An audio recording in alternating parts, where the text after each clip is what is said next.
Hello, hello, and welcome to Saturday Soundbites. I'm your host, Veronica Sofer, and you are tuning in to Saturday Soundbites, where we talk all things visibility strategy. That means branding, networking, advertising, public relations, marketing, you name it. All of the things you need to build a phenomenal visibility strategy. And I bring you guests that come with knowledge and background and expertise that are really going to give you insights into how you can grow your visibility strategy. So, a little bit of housekeeping before we bring our awesome guest on today. If you are listening on the podcast, make sure you hit subscribe. We want to make sure that you don't miss any episodes. And if you're watching on Facebook, drop us some comments so we can connect with you. And if you're watching on the replay, hashtag replay so that we can go back and answer any questions you might have. So, with that, we're going to go ahead and get this episode started. I have a phenomenal guest. Her name is Delia Monk. She is coming to us from Spain, where she is bringing some sunshine and light that is going to transform your copywriting. Trust me, when you see her website, which is in the show notes, you are going to want to work with her and know more about all of the things she brings to the table. So, with that, let's bring Delia on board. Hello, welcome. Hi, Veronica. What a lovely introduction. Thank you. Oh, you're very welcome. So, when I saw your content, I was just thrilled because number one, I love a good writer, and number two, I love your sunshiny appearance, and it all works not only with your brand but with your content. And I want to know more. So, with that, tell us a little bit about yourself and where you got here, how you got here. Yeah, well, I don't think I took the easy road, like many of us didn't. But I actually started as a journalist. So when I left university, I worked 5 years as a journalist, as a political correspondent. Great fun, terrible hours, fairly poor pay. So I gave that up and actually set up my own travel business, which I did for 8 years. And so I was traveling all around the world and working as partner for this travel business. Fantastic. Got pregnant, had the dreamy maternity plan set up. I did all the hard work to get this perfect maternity plan set up. And then COVID happened. And my baby was born just 2 weeks before COVID, actually. Oh, wow. And yeah. So if I'm ever wondering how long we've been in this sort of, state of the world, I was just look at how old she is. So I had this wonderful maternity plan set up that kind of came crashing down to its knees, and I was learning how to breastfeed, and I had people stranded all over the world. It was, Bless your heart. it was not the time to be working in travel, and so I had to really have a think about what to do next. And one thing I've always done is write. And as a journalist, I was writing obviously for 5 years. As when I was running a travel business, I really mastered sales. I spent 8 years working in sales, but because I created it all as well, I did all the web copy, all the content copy. I was writing all the time. I was traveling, writing, sharing my experiences.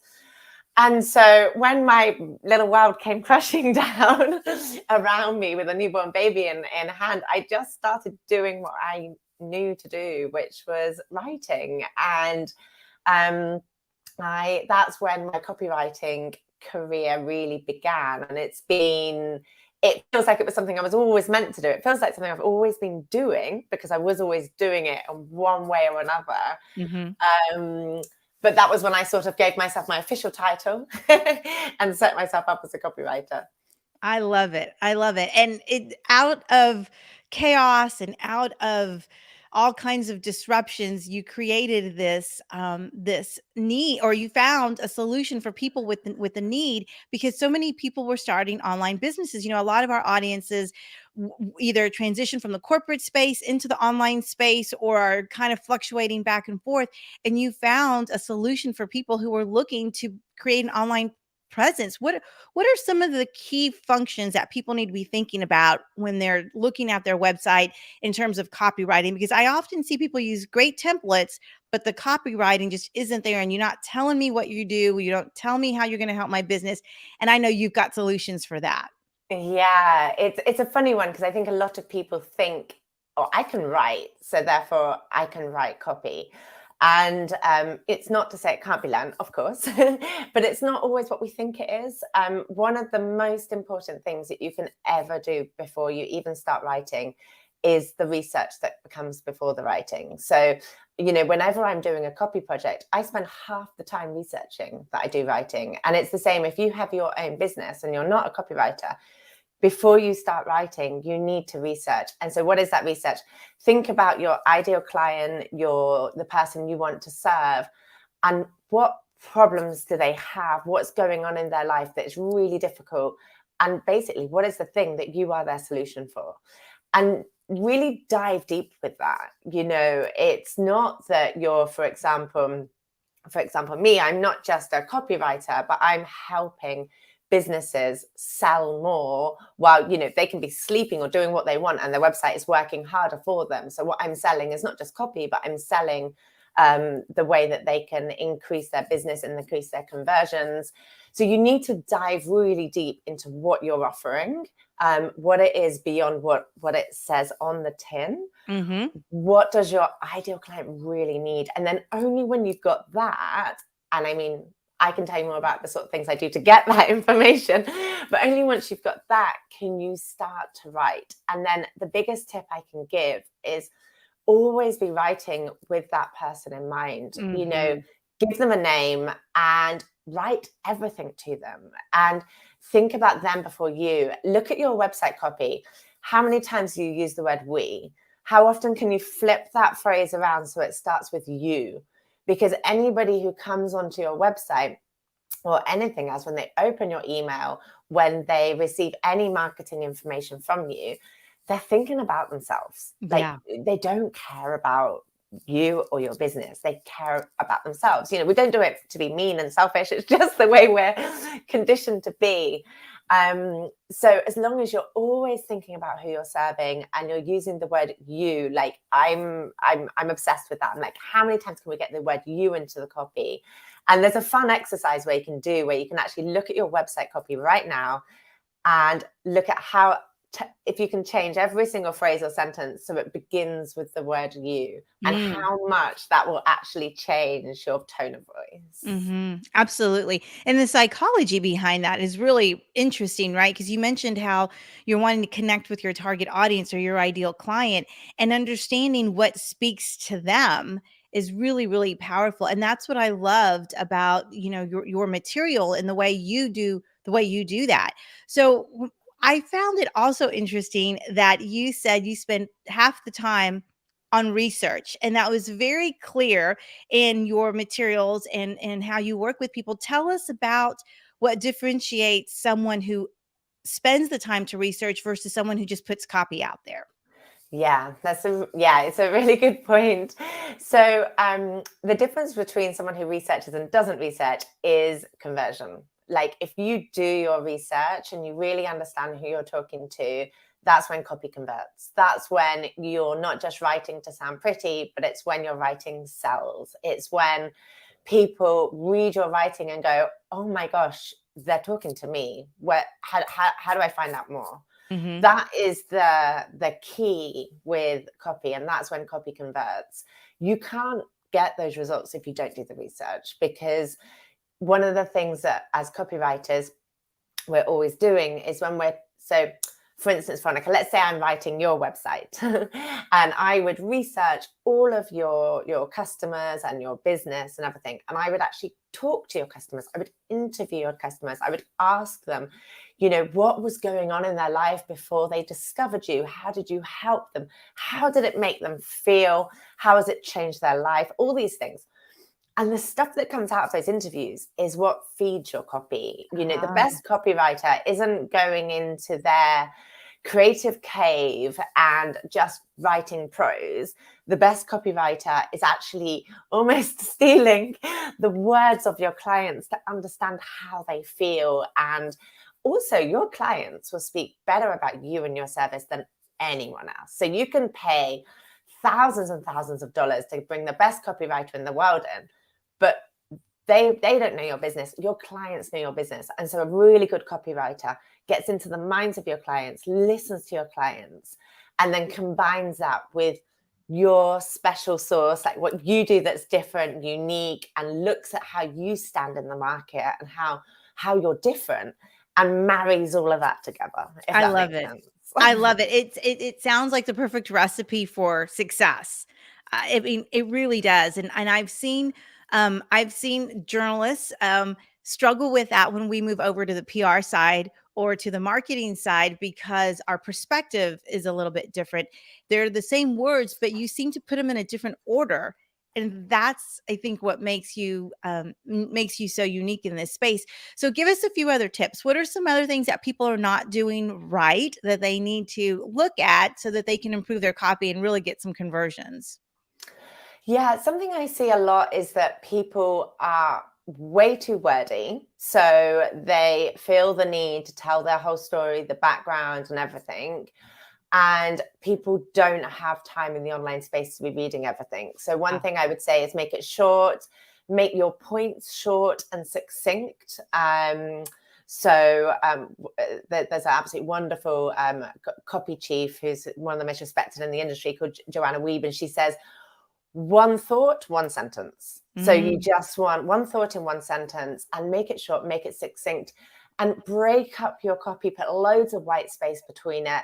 Use headlines, or what we call crossheads. And this is true for not just website copy. This is true for your sales pages. It's true for your email content. It's true for everything, because what we do when we read online is we scan things. No, very, very rarely do we read everything. So yeah. even though I'll labor over every single word that I write, I know that many people will look at a website and they will scan. So what you need to do is make sure you've got lots of really strong headlines, crossheads, subheads that tell the story, so that if somebody doesn't read another word of copy on your whole site and they just read the headlines and the crossheads, they've got the picture. Hmm. So that's something that's really strong. The other thing is look at what your call to action. What are you asking people to do? And don't be afraid to ask, Yeah. because if you don't ask, people get confused, and you want to really always just have one call to action. And that's if you're writing an email, if you're writing one page of a website, if you're doing your sales page, it should always have just one call to action, Hmm. really, so that you're Hmm. guiding the reader to take the action you want. And that action doesn't necessarily have to be buy now. Hmm. Right. It can be join my email list. And then that's your opportunity to keep that conversation going and talking to them. Um, Hmm. and the other thing I would say is, like, don't try to be too clever.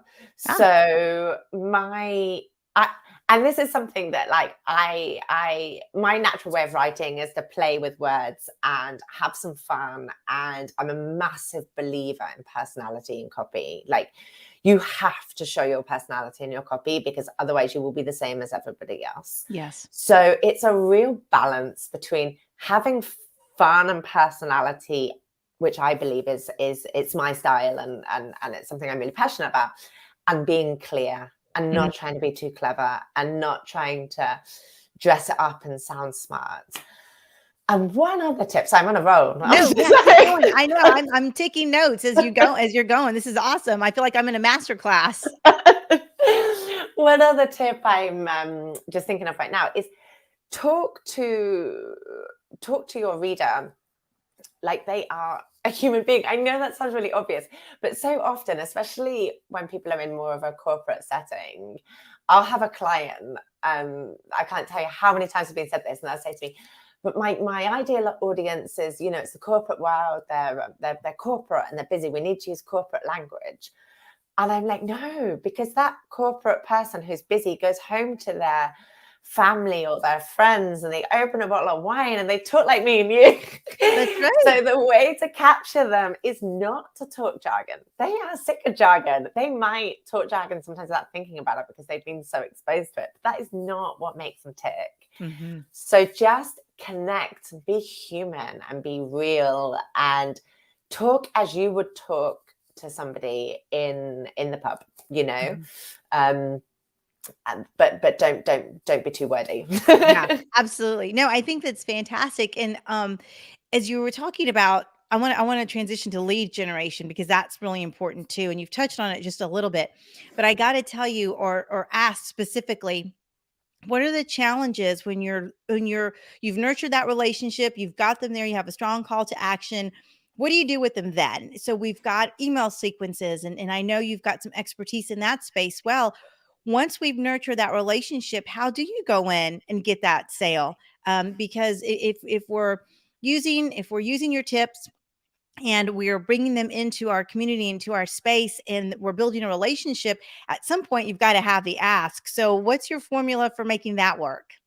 Yeah, and there's lots of different ways you can ask. So I'll go on to the lead gen, but on your website you do want to have very strong and clear services page, and I'm a really big believer in putting your prices on that page so people know what you are offering and what the package is, and it should be very clear on your website the next steps for them to do that.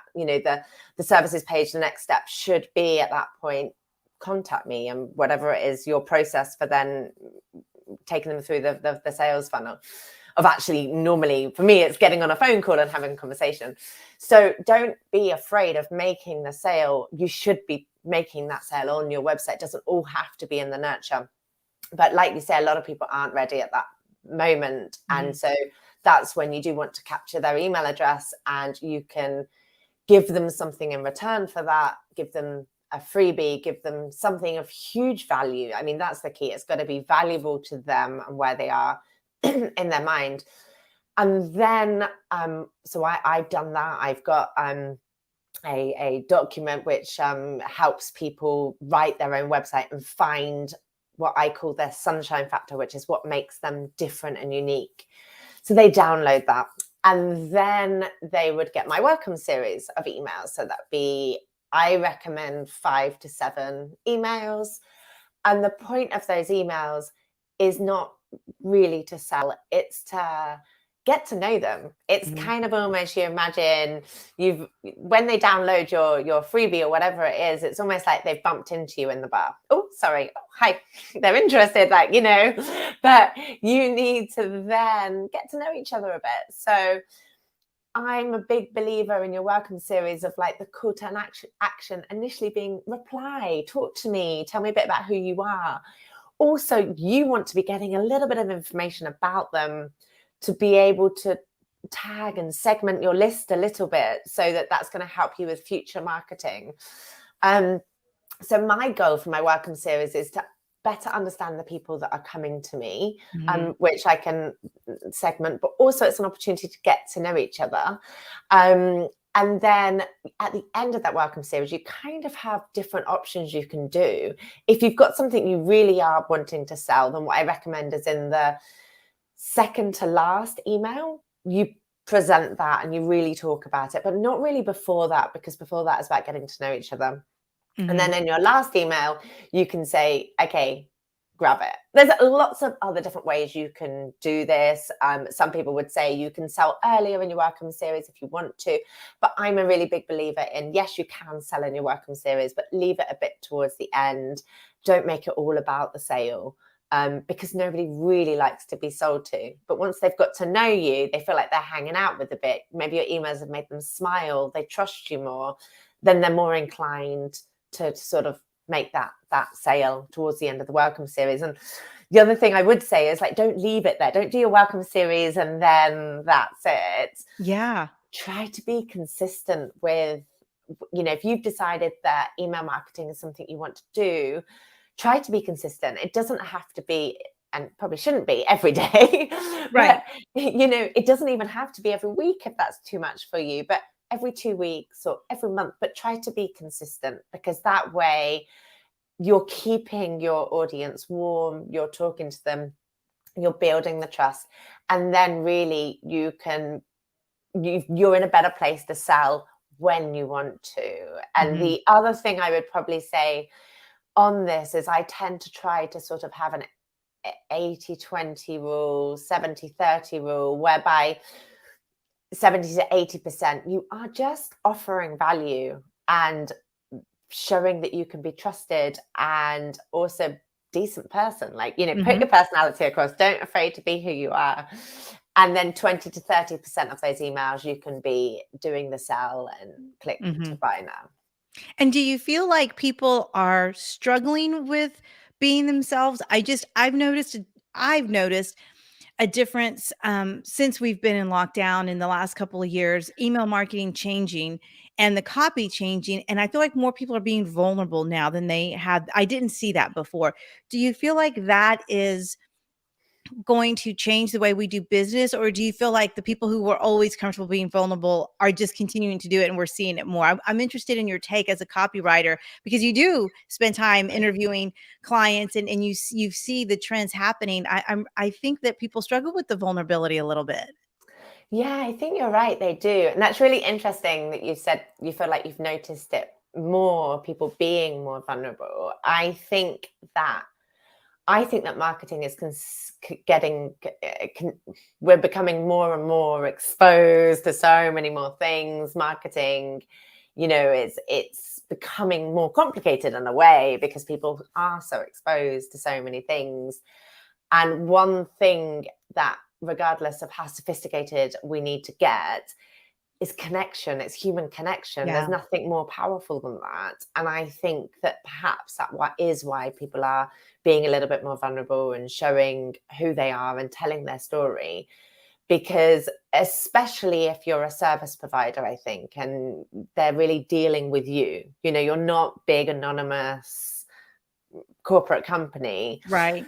You are you, and people want to get to know you a little bit better. Hmm. And see, there's a lot to be said as well. If you're a bit vulnerable and you're showing something that's been vulnerable, but you're also showing how you have overcome it, or you're offering strengths with that vulnerability, then I think it is attractive. And a lot of my clients struggle to know exactly who they are sometimes in their copy. A lot of my clients say, which is funny because as a copywriter, you always think, I've got to capture their voice. I've got to speak like somebody else. I've got to speak like my client. And then sometimes I write my copy for my client. They say, I've never really been able to write like myself before. And you've Oh, written wow. like how I talk, Yeah. and I can't do that. And I think that sometimes when you work with a copywriter and then afterwards, when the work is done, it's easier then to keep using that voice and to copy that voice because someone has done it and it is your voice and you can see it, and then it's almost easier to keep on doing it. Bit of a Absolutely. tangent there from the No, original I think that's question. exactly right, and I think that that's where a lot of people are finding success, and the reason why I ask is because we have a lot of listeners and viewers who transitioned from the corporate space now to the online entrepreneur space, and you said something earlier that really made me think about it. We're used to writing in corporate jargon. There's a professional tone and there's, standards and there's our boilerplate. Well, you don't really see those traditional ways of writing in the online space. And so I think for some of us there's a difficult transition when that happens. Yeah, no, I would agree, definitely. And, the best advice I could give for anyone who's trying to do that is to just try to write how you talk. Just try very hard to scrap the jargon. And as you would talk to somebody, a friend, somebody in the pub, try to write more like that. And you can Mhm. practice, you can say it out loud. And actually that's something I often do with my copy. When I'm reading it back, I read it out loud to myself. Yeah. Oh, good. I Because do too. I do yeah, too. it Good. helps, doesn't it? You notice if something jars or if it sounds too formal. Mhm. That can be a really good way of just sort of double checking how you're sounding. Mhm. No, I love it. Well, you have got some phenomenal tips, and if your website is just fantastic, I love it. I spent so much time on it, and mostly because I was just admiring the writing and the connection. So, tell us a little bit about how you come in and you help clients. You shared with us the beginning phases of how you work, but for those who are interested in learning more about your services, describe how people can work with you and how you really set them up for success. Because I guarantee you, the work you've done for yourself is just fantastic, and I just can't finish praising you enough. It's great. Thank you so much, Veronica. um, so yeah, my two main services are writing websites and also writing lead magnets, email series, and everything that comes with that lead generation side of things. And my process is quite similar for both, whereby there's huge interviews, questions. We get really into the nitty gritty of your business. I read all your feedback. I would interview your customers and listen to what your customers are saying about all of you. And then at the end of that, which is a pretty intense 2-week period, I give you a huge kind of research document which has everything in it, from testimonials from your customers, your positioning in the market to better understand your positioning. I reveal your sunshine factor, which is what makes you different. And then after that, I go in and start actually writing the copy. So then I would go in and do the copy. I do wireframing as well, which is just putting it in a very basic design so that you can see how it actually look on a website. Because I always think if you receive copy in a Google Doc, it can feel a bit underwhelming. You're kind of like, it doesn't oh, have the wow factor. it doesn't have this wow factor. And then when I give it in a wireframe, people kind of go, oh, I can see it. It's almost like a skeleton of a website, which is nice to do. And do you work with people who are already established? Are you working with people who are just starting, kind of everything in between? How do you find that most people have success in utilizing your services? Yeah, I tend to find I'm working mostly with people that have already been in business for a few years and they're really looking to up level. Maybe they want to rebrand, so they want to do their visuals again. They do want a new website, or they've just sort of they've been doing well. Business has been increasing and they've just realized that it's time to really invest in their business to get to the next level, because the difference, for instance, when I did my website, so before the website you can see now, I had this cobbled together the website because we've all been there, we've all done it. And the difference I felt when I changed my website and it was written with strategy and it was written with a huge amount of research done and it was written with personality, the confidence I felt to just get that out and put it everywhere was enormous. So it tends to be people that are really ready and craving that. Yeah. Well, that's fantastic. Well, Delia, there's your website there on the screen for those of you watching. And for those of you listening on the podcast, it's in the show notes. So make sure you check her out, deliamonk.com, and she will be available to answer any questions you might have. Thank you so much for joining us. It was just a pleasure chatting, and I love the conversation every time we get to talk about writing. So thank you. Thank you, Veronica. Awesome. All right, guys, that wraps up our episode of Saturday Sound Bites. I hope you enjoyed this episode as much as I did. I took lots of notes and I will be sure to include them in the show notes for the podcast. If anyone is listening there, you just make sure you hit subscribe. And if you're catching the replay, make sure you put hashtag replay so Delia and I can go back and connect with you. And answer any questions you might have. So, with that, I'm going to close out this episode by sending you lots of positive energy and light.